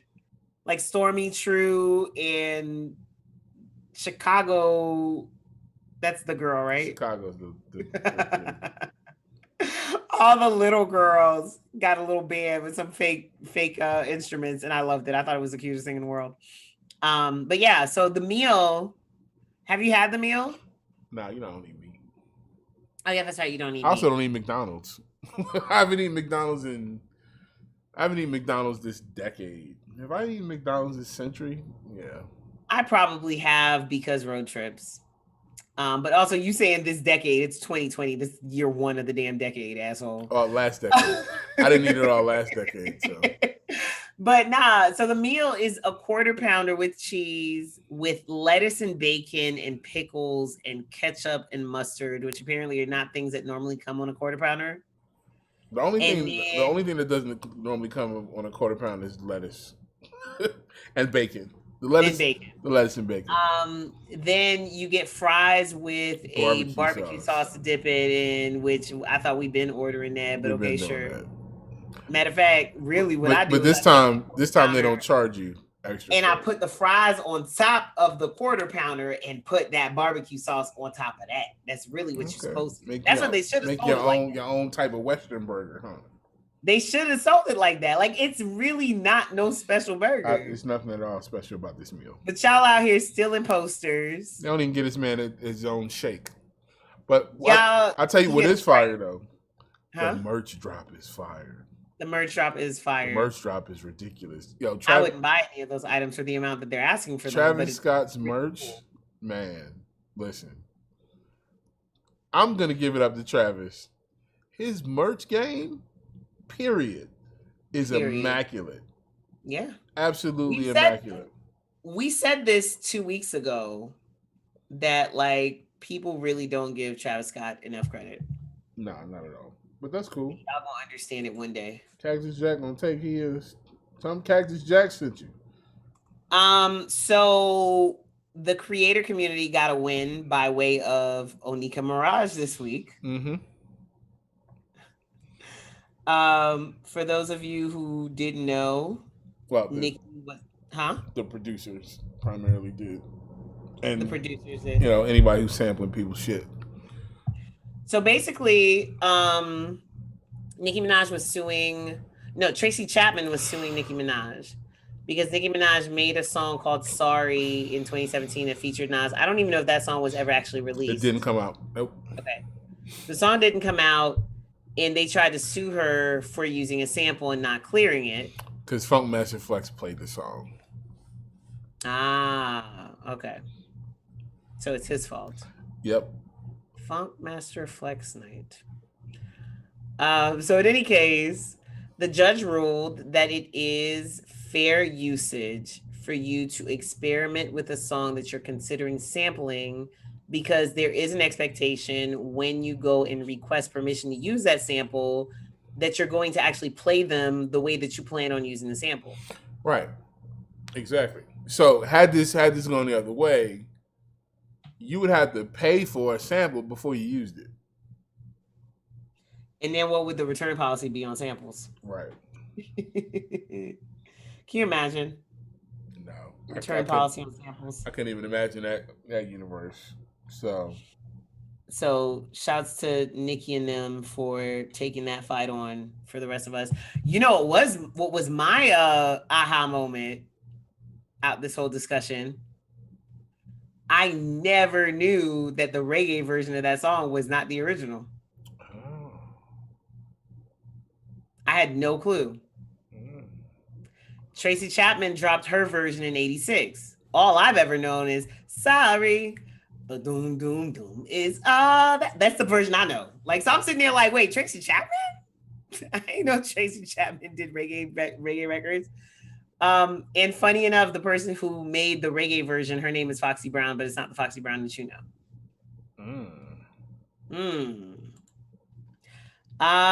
See who else I want to give props to. So Billboard has finally launched a global chart. And who do you think is at the top of that global chart? Or was at the inaugural one? Oh, wow. Inaugural global BTS?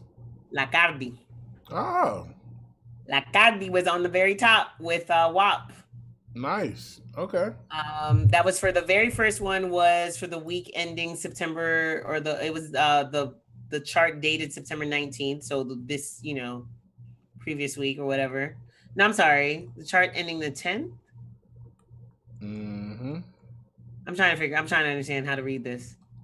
You still got to pay to see Billboard charts or what? No. Well, yeah. But not this one because it's the first one. But it says Cardi B's WAP featuring Megan Thee Stallion and Maluma's Hawaii topped the maiden Billboard Global 200 and Billboard Global excluding US charts. Why do they charge to show you charts? So there's a global chart, and then there's a everybody but the Americans chart. Right. Meg and Cardi are on top of the global chart, and Maluma's at the top of the everybody but the United States chart. That's very impressive for Maluma because, like you said, I would have when BTS is at number 2, Dynamite is at number 2. 24 Golden is on this list. I'm very confused because I still don't know who this person is. And so is Jason Derulo. For that same song? No. I mean, he had that song like that Hungarian dude remixed or something. Savage Love? Possibly. That might be it because that sounds like something that he had back in the day. Did you see the Jason Derulo and Will Smith eyebrow dance off? No, but all this Jason Derulo and Will Smith content is making me think one thing and one thing only. Oh, it's a family-friendly show. Okay, and they are a friendly family. No more entanglements. Clearly, there's another entanglement. Clearly, come on, man. He not dating Willow because he's too corny for Willow. Willow ain't fucking with no goddamn Jason Derulo, bro. None of this, and even if Jaden is fluid, Jaden not fucking with no damn Jason Derulo. It's only one person he at the house for, and it's not just to be Will's best friend. Lord I don't Jesus know, guys. Fire. I don't know any of these. Lord names. Jesus is a fire. maybe Will Smith. But I'm really trying to understand what other motivation. Maybe I need to go back and look at the content because I'm really trying to understand where this Will Smith romance. Romance. Maybe they're neighbors. They dropped another video today where it was or yesterday where it was they shot something and Jason asked Will to send it to him so he could post it. And Will was like, well, I'm going to post it on my page. And Jason was like, but it was my idea. So then he runs off with the camera, and Will has to call security to tackle him and get the footage back. Jason Derulo knocks out Will Smith's front teeth. Never invite Jason Derulo to your house. Now, look at when that video was dated from. Yeah, one was a month ago and one was 14 hours ago. The teeth was only a month ago? Yeah, the teeth was a month ago. I feel like that was, I thought that was in July. August 10th. Okay. Why did that make Snopes?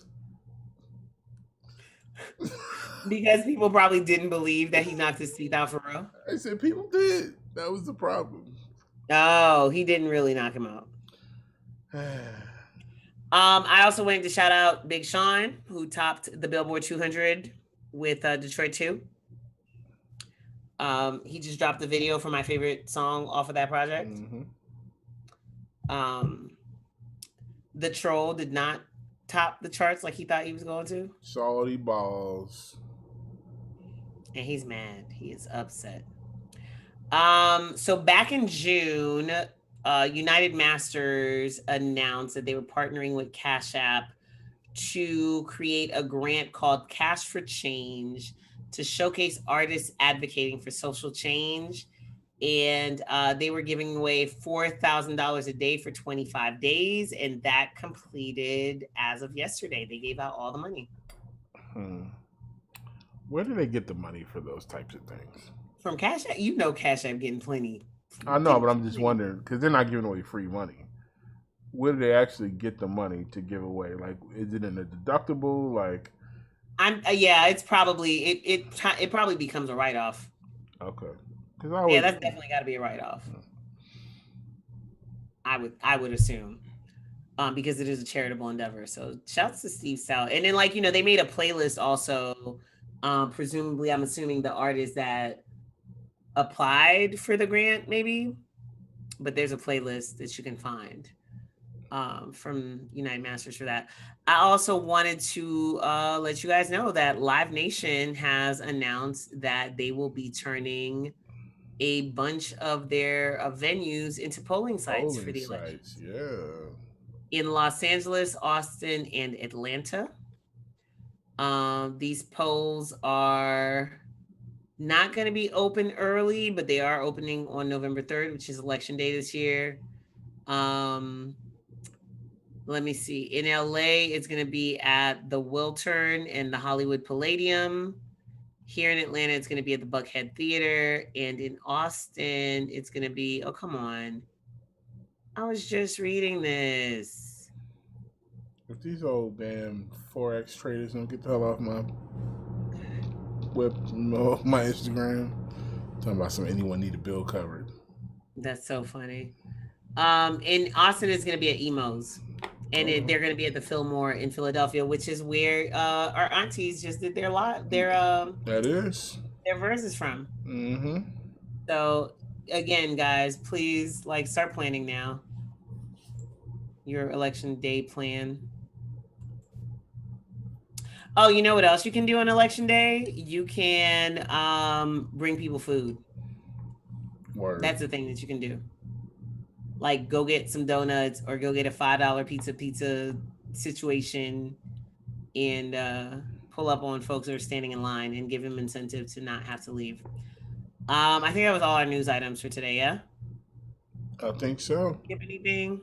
We didn't skip anything. No, we talked about all the fuckery and all the things.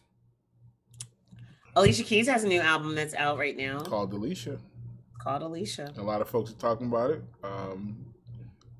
Looks like it's got some good features on there. I know my girl Jilly from Philly's on there. Along with a bunch of other dope artists. I think that's what I'm going to go partake in as I shoot some people and play Call of Duty. That's hilarious. You're going to listen to Alicia Keys and play Call of Duty. I like balance. I see. She dropped a single during the week called Love Looks Better, and it sounded like a Janelle Monáe record to me, which isn't bad because I've really been wanting Alicia to kind of give me something that I could fuck with for a while. And I can fuck with a Janelle Monáe record. Good. By Alicia Keys. Um, Busta Rhymes is getting ready to drop his album, Yes, and he's been busy. and he's been busy. So, a couple weeks ago, he dropped a joint with Vibes Cartel.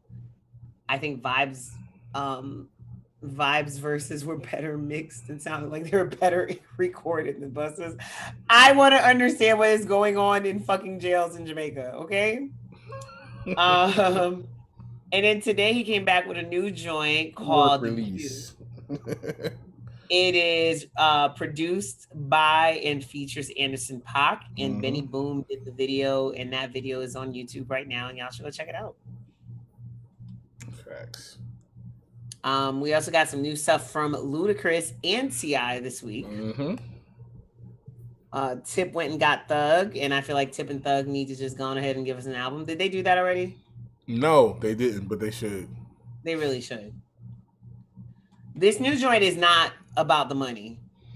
No.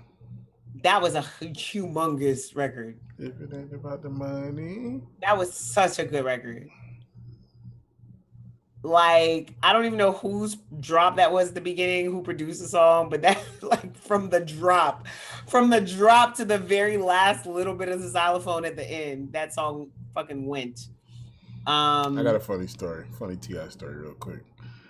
Some music crossed my desk.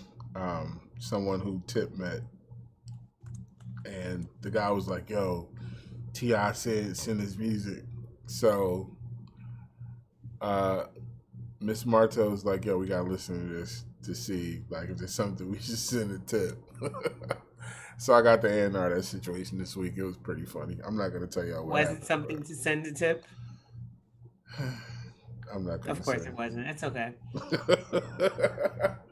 It's all right. Yeah, I'll just say that, artists are really confident. The music is generally lacking. So Men are really confident. there you go. Yeah. If you miss 100% of the shots you don't take. There you go. The new joint is called Ring, featuring Young Thug. And I said, I like that. I feel like, I don't know, like, I feel like Thug gives Tip a certain amount of energy that allows him to kind of be in the moment. Yeah, absolutely. Without sounding like he's trying too hard. Yeah, no, definitely. And Tip's a very versatile artist. He hasn't gotten old in his sound, so he's very flexible and able to keep up. It just has to be the right song, and that song often comes with Young Thug on it. I did also I like Tip and Meek Mill too. That's another combination I usually enjoy. I don't know that I can think of a Tip Meek Mill joint. Really? It was on his Downtrap album. I mean, I probably heard it. I just can't think of it. Of what it's called. Is what I was saying. Luda, like I said, also came out and dropped the song with Chance. I don't know what made Ludacris feel like rapping. Because Ludacris really does not have to give us bars. And I'm not saying that like to be shady in any way. Like, not like he could have kept that record, because that's not what I mean at all. I actually liked it. Maybe with somebody else other than Chance on it. Mm-hmm. But I'm just curious. I'm just really curious. Like, what made Ludacris say? So drop a song. I don't know if Chance had a verse because I didn't get all the way through it. But Chance was on the hook, which is fine. He could stay there. It was a good song. I really liked the track. So yeah, as long as Chance was just on the hook, I'm okay with it. And I just say that because I don't think it was Chance's vibe. Like, there are things and I think the song is about strippers. Right. Like, there are things that like Chance would sound good on, and that just wasn't it. So I think Chance peaked, man. I think Chance peaked with Coloring Book. Oh, absolutely. He'll never do anything as good as Coloring Book. And then he fucked around and like did Ultralight Beam right before Coloring Book. Like, it's over. Really, you should just go over there and holler at Lecrae and figure out how to get on that wave, because that's really where we want you. But he can't, because he's not that. Nah. Anyway, the T.I. Meek Mill's last song is called Hefe. So there's also a video for it. You know what? No, I'm thinking of a Drake song. Never mind. My bad, guys. I'm sorry. We also got Trippie Redd redoing the Busta Rhymes joint that he did with Mariah Carey. Yep. It's called "I Got You." And when Sis was like, "Have you heard the new Trippie Redd song?" I was like, "My nigga, really?" No, I haven't heard. But I have now, and now I get to go, sound cool to my nephew tomorrow. Right. Because he knows Busta Rhymes as the big swole guy. Masego back out here with a joint called Passport. That's a vibe. The duo from California that keeps proving to be just as sophisticated as I am. I enjoy them very much. Oh man, I really enjoy this one. And the new joint is called STCU. Shoot the club up. Shoot the club up. And who did they go feature? Juicy J. Who else? Shut the fuck up. Who else would they go get? Listen. And he comes in his verse saying, "I tore the club up, now I'm gonna shoot the club up." Yep. And it's like, all right. And we don't mean actually going into a club with the gun. No, we don't. Don't be alarmed, folks. He's talking about unprotected sex, you guys. It's okay. I'm not shooting the club up. Brittany Howard from Alabama Shakes dropped a project called Jamie, which is all remixes of songs that she's done. And on that project is a song called Goat Head remixed with a verse or verses from Earth Gang. Yeah. Which I think is really cool. Now it makes me want to go look at the rest of these remixes and see who else she got on here. Yeah, she's super dope. So, I'm definitely gonna tap in and listen to the rest. Rick Ross dropped a song called Pin to the Cross that you could literally, if I was a DJ, I don't even have to be a DJ because I have the equipment to do it. You could take the instrumental off and put the instrumental for his first song. What was the name of that song again? Which one? The one that Jay-Z ended up remixing. The one that I was rapping when you turned off the new song. Why am I blanking on this? I'm the boss. That joint. The first joint. Damn, we're old. That song is old too, though. That song is what, 2000 years old. 04 when I first got here. Jesus Christ. Yeah, man. You're not talking about Hustling. Boss? Yes, I am. Shit, my bad. I am talking about Hustling. I'm 100% talking about Hustling. Same cadence on this new joint, Pin to the Cross, that came out 16 years later. He enjoys that cadence. You know who you are. I respect it. And WizKid got a new joint, so I can probably maybe retire Ye. I'm never retiring Ye from my playlist. But WizKid has a new joint called, of course I didn't write down the name. It's No Stress. Very simple. No Stress. I was about to say something very simple. There is a platform on Instagram called Chop Daily. I discovered Chop Daily. Chop Daily used to post a lot of, and still posts a lot of videos of people dancing to Afrobeats. They have expanded to where there's a Chop Daily Kids. There's a Chop Daily where it's only American music. There's a Chop Daily Cooking. There's a whole bunch of them. And I just found out they have a playlist on Spotify, Audio Mac, and Apple Music, I want to say. Mm-hmm. If you're into Afrobeats and you're trying to discover some new shit, that's where you need to be at. Because that's honestly where I've been getting new Afrobeats from for a minute too. Is they'll post whenever a song comes out and there's a challenge, Chop Daily will post all the videos or as many good videos from that challenge as possible. And that's how I'll be discovering new music. Ooh. Rhapsody put out a new joint. Did you hear it? No. When did that happen? Earlier today. It's called 12 Problems. And it plays off of 12, the Police. And it kind of has the 99 Problems vibe. And apparently it got the nod from Big Homie. So that's a solid record. Definitely tap in with that. And also, Rico Nasty dropped a joint called Own It, which I also enjoyed a whole lot, but didn't remember to talk about while we were doing our thing. But I have a yeah. playlist with a bunch of girl rappers on it. You guys should check Yeah, it so out those two might be some good entries. for next month. Yeah, 12 Problems with Rhapsody and Own It with Rico Nasty.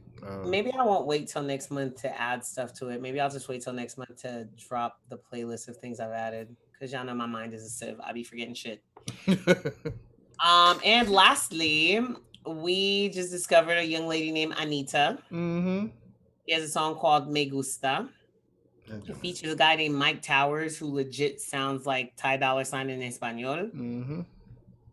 And then it also features one Belcalis Almanzar, a divorcee who jumps on the project, a single mother who jumps on the project and introduces herself as La Cardi. And I just love it because Dominicans just can't find all the letters in any word. That's one of my that song right there. Man, that's a good record. I think I'm waking up to that record That's a tomorrow. really good record, and it was the last thing we listened to, and that's a really good record. I definitely thought on my playlist, man.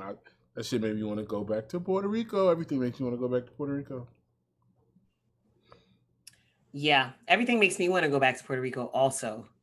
It's your ass talking about some $30 fucking tickets to Puerto Rico made me look it up. And I didn't find 30, but boy, did I find 58. See? And I'm just waiting for this replacement ID to come in, my I was nigga. about to say, let me know. Let's roll. We do I am out. on We location. You. We do a podcast on location. El chopping block de la playa estando. La Cardi. La Cardi. Ya tú sabes. All right, albums real quick. So this Alicia Keys joint, I'm actually gonna listen to this. Okay. Sis. Okay. Because the features. Mm-hmm. Like, she finally, I'm not gonna say nothing mean or derogatory about that young lady. She does a lot of good things. So apparently Moneybagg Yo and Black Youngster were gonna put out albums, but they decided to just put out one album together. So it's called Code. It's called Code Red. Just dropped. It's literally them putting two albums together because it has solo songs from another 600. It's another 600 song album. So it has solo songs from both of them. It's 13 songs. So they kind of compress both of their albums into one.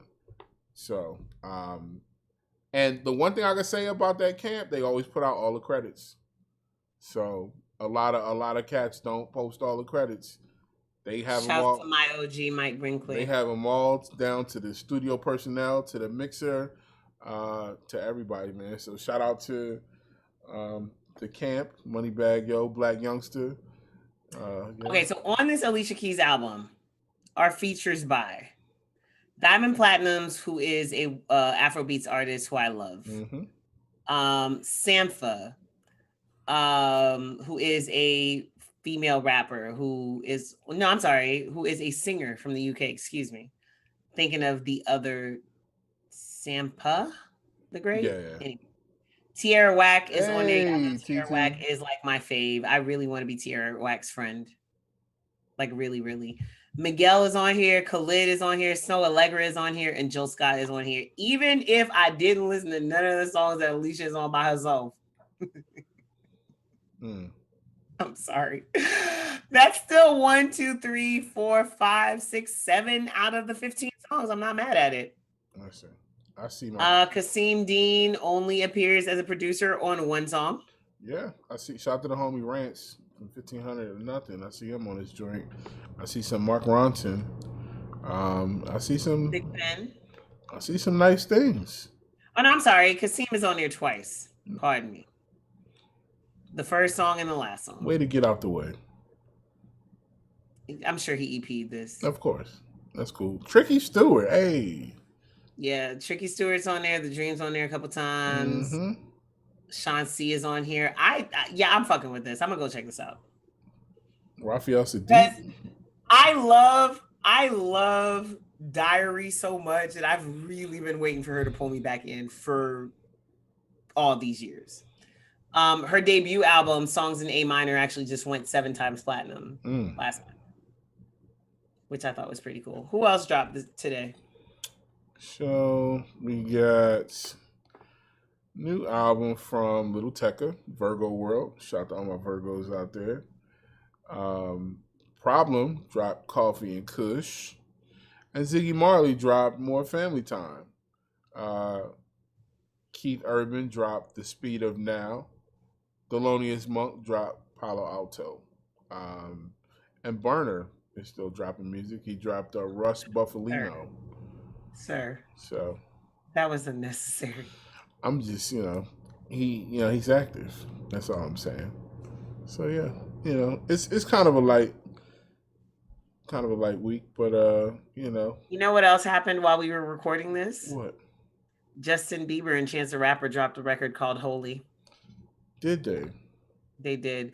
And I actually was having a whole conversation while we were doing this with somebody on Twitter who asked if Justin Bieber is supposed to be saved.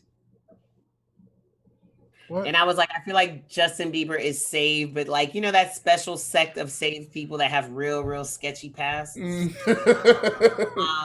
told her that like the guy from Hillsong, and I'm saying this completely in jest, no disrespect to that man who is a man of the cloth and whose life I do not know, but he does look like he would be the love interest on a Lifetime movie who had a really sketchy past.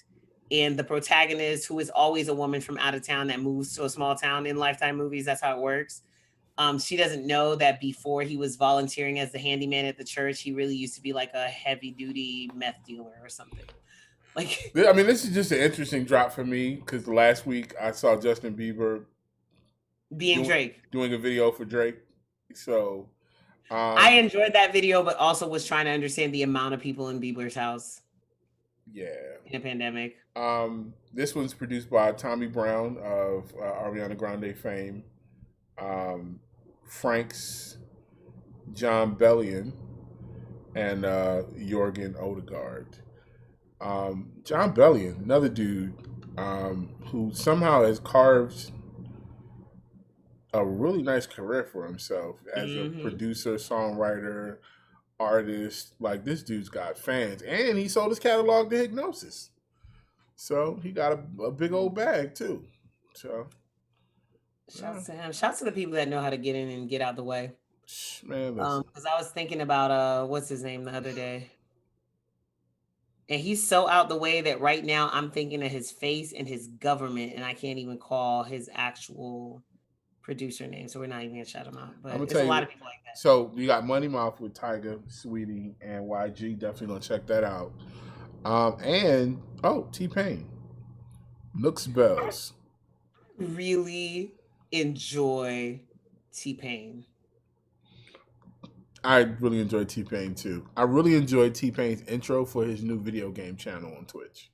My man did a whole freestyle, and it was hot. And what's funny about me enjoying T-Pain is that I hate I'm Sprung. And I'm in love with a stripper. I hated I'm in love with a stripper. Like, bro, what is this? Really? Yeah. That was the time when I figured out that I can measure the potential success of a song by how much I hate it.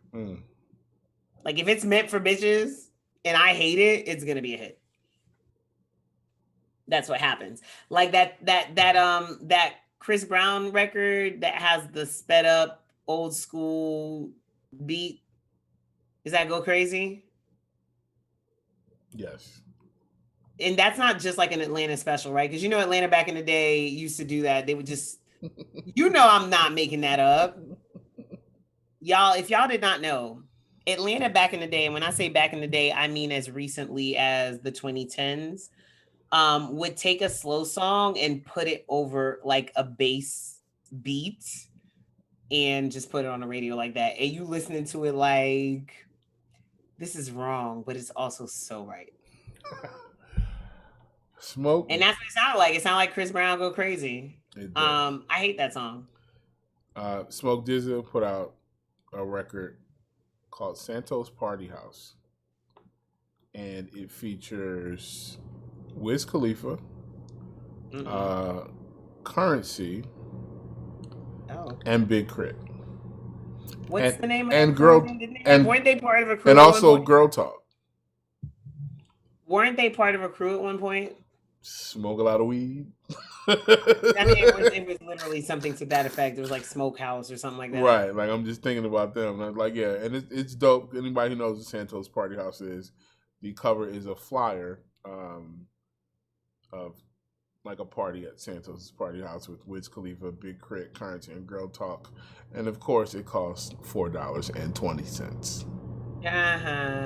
Because we're potheads and we want you to remember that we smoke marijuana. Because your name being Smoke Dizza didn't tell I us mean, but enough. what DZA stands for Dream Zone Achieved. What that got to do with pot? Well, that's how you get there, I guess. I suppose. Speaking of, I got some great CBD gummies that I brought back from the island that I'm about to partake in. Did they just gave me a new muscle relaxer. Oh, shout to my brother DQ Hampton who sent me some CBD coffee. What's that like? I don't even know, but I'm gonna find out next week. I'm gonna shout him out because he's got a black-owned CBD shop in Dallas, Texas. He's actually here in Atlanta right now, taking him to brunch tomorrow. But we definitely gonna get the info on that for all my people. Oh, when is he leaving? I have somebody who might want to interview him actually. Okay. He'll be He'll be here for a few days. We'll figure it out.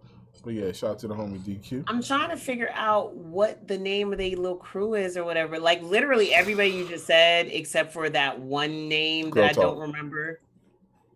Was it Girl Party, Girl Talk? Girl Talk, yeah. Other than him, like they all went on tour together at one point. Anyway, shouts to Big Crit just for existing. Fine ass. Anyway, guys, this here has been the Chopping Block. I only have one rapper crush left, and shit, I guess it's Crit, which is really weird because I know him. Yeah. Anyway, this is the Chopping Block podcast, which is the audio iteration of the credits that we provide you for free at freemusiccredits.com. Most extensive listing of album credits you will find on the internet. SZA's team is hard at work right now. They are actually putting that stuff together for you. Shouts to young Darren and Michelangelo. And then also once upon a time and soon in the not so distant future, in a galaxy not so far away, we do this thing where we review an album track by track. It's called the Chopping Block. Maybe now we can do it with Alicia Keys' album. Listen, we have a list, okay? We have this Nas album. We have this Big Sean album. And we've got a website. So we have a website. How about we just set a date? Yes. We're going to set a date. We're not going to tell you guys the date, though, just in case we don't make it. Although, again, I just want to say once again that it took Sis and I a whole year, maybe not a whole year, a smooth 6 months to get our lives the fuck together to do episode 1 of this shit here. Right. And we have not skipped one in 37 weeks. We almost skipped this week. But we made it. Last week's episode went up late as fuck. But we made it. But we ain't skipped nothing. So as always, he is at Scissor215 on your social media platforms. And she is at Saint Boogie on everything. So make sure, if you're a hardworking young man and your name is Big Crit, that you don't do that because I know him, bro. That shit is weird. I know. We went to his release, remember? Right. So here's my funny, and then this is gonna be it. Like, this is the funny. Actually, 2 things. One, I always respect Crit's boundaries because I always feel like Crit makes it a point to set boundaries, but it's also very weird because I'm cool with everybody around him. His manager, his best friend got a key to my house. Like, that's my emergency contact at the crib. His DJ, shouts to DiBiase. DiBiase got seasonings that he's selling now. Matter of fact, I gotta go cop mine. Yes. I'm gonna send you the link because I'm blanking I need DiBiase to send me some of those mixes. I think it's called Uncle Dibs. I need DiBiase to send me some of those mixes he used to do. live. Oh, those are still, I'm sure they're online somewhere. But yeah, Uncle Dibs, Dibbz. You can go to uncledibs.com and he has rubs and seasonings there. There's an Atlanta lemon pepper and an Atlanta lemon pepper hot. So I'm cool with him. I'm cool with everybody around him. But like Sis is always, Crit is always very, very respectful. And so I'm always very, very respectful of him as well. But that reminded me to do a PSA for you gentlemen that are on these dating platforms. And I've seen too many niggas that you and I know, Sis. I've been sending you pictures all week. Y'all to start acting like, listen, we all stuck in the house if we're smart. Like, there aren't really a whole bunch of options to meet new people if you're single. Facts. Hey, guys, don't post your picture with a celebrity on your dating profile. Come on. I know you think it's impressive. It's not. But a bitch like me who has famous friends knows that if you were actually friends with those people, you wouldn't have posted that picture. Also, you run the risk of posting the one celebrity that person doesn't fuck with. Like last week, after we did our episode, the week before last, after we did our episode about how Joyner Lucas ruined Ashanti forever, I literally saw somebody whose profile picture was a picture of him and Joyner Lucas. And I was like, nigga, that's not impressive. Like, nobody even knows who that is, first of all. Joyner Lucas. Like, come on, Shun. Follow at the Chop Block Pod on Twitter, at Chop Block Pod on Instagram, the Chopping Block Podcast on Facebook. We're on Twitch now. We are. Is that what I heard? We are. We're also on Vivo. Yes, I said Vivo, not YouTube. We'll talk about that more next week. And yeah. That's it, right? Yep. Yeah. See y'all guys. Oh, no, wait, that's not it. Wash your fucking hands and keep your fucking mouth covered. Please stay in the house. Still. Please do. All right. Get your damn mask. Get your damn mask. Y'all have a blessed evening. Peace out, y'all. Woo.